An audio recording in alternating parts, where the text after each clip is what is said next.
Roger, I guess were you a bit nervous going into yesterday with so many tests with players? I don't know, nervous is the right phrase. We're getting used to it. Obviously, there's still another one that's got to pass today, so there might be another change. So, yeah, it's a bit of a recurring dream, I suppose, the last 3 weeks more than anything. We just lost them en masse, but it is what it is. We've got to work through it. It's certainly pleasing the level of enthusiasm of the players and their spirit at the moment. I don't think they're lacking a bit of confidence, probably from mistakes they're making and maybe the scoreboard, but generally they're turning up pretty well for training. How's Gary doing? Yeah, he seems to be okay. I think he obviously won't play, but yeah, I think he'll be okay next week. Who are you testing today? Jack Leslie. What's wrong with him? Did an ankle yesterday at training, the last 5 minutes of training. What do you mentioned their mood's still pretty good? Yeah. But you said confidence is dropping. How do you prepare a side when it just doesn't look like, you don't look like you've got any hope this weekend? Yeah, it's interesting. I mean, you keep going back to the last 10 weeks last week where probably injuries at the moment is probably worse than it's ever been. Only 4 or 5 available for the seconds. But it's more about what we're going to measure her on. I mean, I know you were critical and some other people were critical of the effort last week, but our GPS showed it was the highest volume covered, distance, highest speed covered. So I know people were sort of sneering a bit, but I thought generally the effort for 75-80% of it was okay. They did try. I think people got to not confuse mistakes and being beaten with effort. Sometimes it was just talent. Sometimes they'd make a mistake and then stop, etc.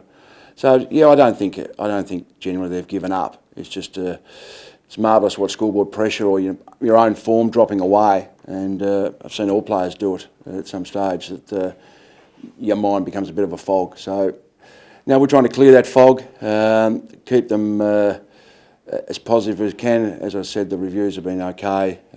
Players are staying positive. Now that might turn it by quarter time if the opposition get a break. But we've just got to hang in there. Hang in there. There is light at the end of the tunnel. The troops will be back.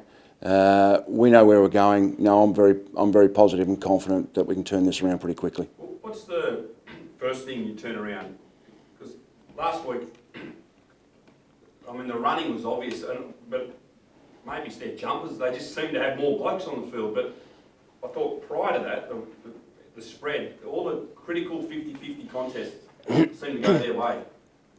Yeah, well, that's an area that hasn't been great. I thought we contested, but we weren't clean with our ball. So we were first to it at times and fumbled and given the opposition another look at it, or weren't able to get it away. And they were very clean when they were able to get hold of the ball. Obviously losing Gary now and Hawley and Tuka are quite good in there as well. Just going to add another dimension to that. But we're just going to have to work hard. We're just going to have to tackle, put pressure on, frustrate the opposition.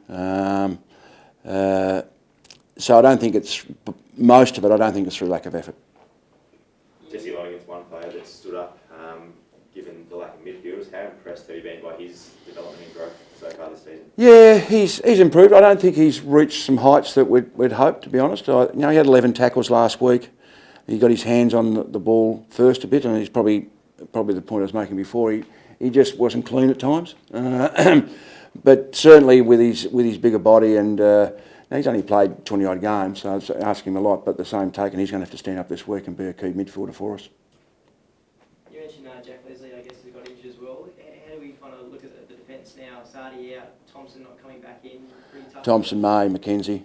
So, so we're probably Keegan Brooksby will be the one who he's played 2 games there, so that's what we'll have to look at this stage. But we'll have to put some other measures in place to be able to help the defence. Fioretti's gone down on the long-term injury list as well. Do you plan on upgrading one of the rookies? Well, Mitch Hallahan will probably be back in 2 or 3 weeks, and Darcy McPherson's for him. So Darcy will have to come off. So we're making space for Darcy to come back on. You tried last week to shore up your defence. and it led to double teams on Tom Lynch, who's your great hope at the moment. Yeah, we So changed how that. How do you balance that? Yeah, it's a good point. And we didn't think we played that very well. The guys who played that extra defender tended to plonk themselves, so that was poor, to be honest. So we'll just have to generate some support another way, which we'll talk about today in our meeting.